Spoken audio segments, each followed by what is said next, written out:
सध्या देशभरात लोकसभा निवडणुकांची धामधूम सुरू असून या निवडणुकीत अनेक रंजक गोष्टी घडताना दिसत आहेत। यंदाची लोकसभा निवडणूक अनेक विद्यमान खासदारांच्या कामगिरीवर अवलंबून असणार आहे। त्यामुळे 2019 ते 2023 या 5 वर्षाच्या कालावधीत संसदेत कोणत्या खासदाराने चांगली कामगिरी केली, कुठल्या खासदाराला संसद रत्न पुरस्कार मिळाला, तो कोणत्या निकषांवर देण्यात येतो, त्याची सुरुवात कशी झाली आणि कोणत्या साली झाली याबाबत माहिती या व्हिडिओच्या माध्यमातून जाणून घेणार आहोत। भारताचे माजी राष्ट्रपती डॉक्टर APJ अब्दुल कलाम यांच्या संकल्पनेतून 2010 साली संसद रत्न या पुरस्काराची घोषणा झाली होती। त्यांच्या हस्तेच पहिल्या संसद रत्न पुरस्काराचे वितरण चेन्नई येथे करण्यात आले होते। चेन्नई येथे प्राइम पॉइंट फाउंडेशन आणि ई-मॅगझिन यांच्या वतीने हे पुरस्कार दिले जातात। संसदेच्या दोन्ही सभागृहात उल्लेखनीय कामगिरी करणाऱ्या सदस्यांना सन्मानित करण्यासोबतच त्यांच्या कार्याचा गौरव करण्यासाठी या पुरस्काराची सुरुवात करण्यात आली होती।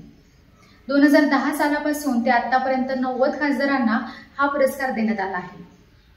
संसदेच्या कामकाजात उल्लेखनीय कामगिरी करणाऱ्या खासदारांना दरवर्षी संसद रत्न तर दर 5 वर्षातून एकदा संसद महारत्न पुरस्कार दिला जातो। वर्षभराच्या काळात तिन्ही अधिवेशनामधील खासदारांची कामगिरी कशी आहे यावरून त्यांची निवड केली जाते। संसद रत्न पुरस्काराच्या प्रसिद्धी पत्रकात दिल्याप्रमाणे पुरस्कार देणाऱ्या समितीमध्ये संसदेतील अनुभवी सदस्य आणि सदस्य नसलेल्यांपैकी तज्ज्ञ लोकांचा समावेश असतो।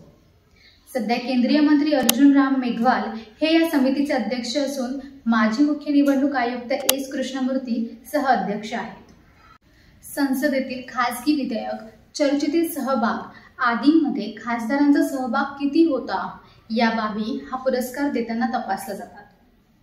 PRS लेजिस्लेटिव्ह रिसर्चने प्रदान केलेल्या माहितीवरून सदस्यांच्या कामगिरीचा डेटा काढला जातो।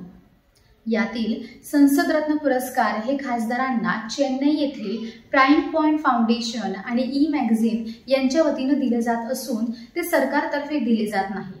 त्यामुळे या पुरस्काराला एखाद्या सरकारी पुरस्काराप्रमाणेच महत्त्व असून या पुरस्कारामुळे खासदारांना आपली कामगिरी सुधारण्यासाठी प्रोत्साहन मिळत असते।